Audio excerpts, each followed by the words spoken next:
I finished the setup of my Z Axis, and here a little demonstration. I have a gauge block, a 123 block with a height of 75 millimeters. The dial indicator is on 0. We do a G1 minus 75 for the Z axis. Execute this. So, and the dial indicator has to go to 0.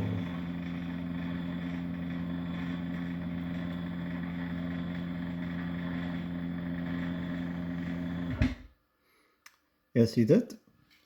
So also the backlash compensation is done.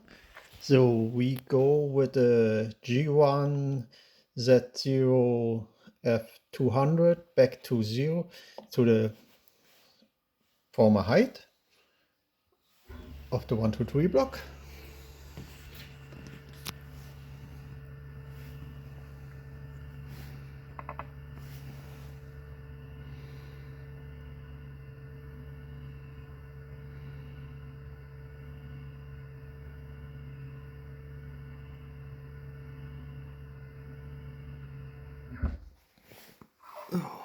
And now the dial indicator has to go back to 0 again. And he did. So the x-axis is also ready, only the y-axis. But I run out of travel for this, so I have to find a place for the whole machine.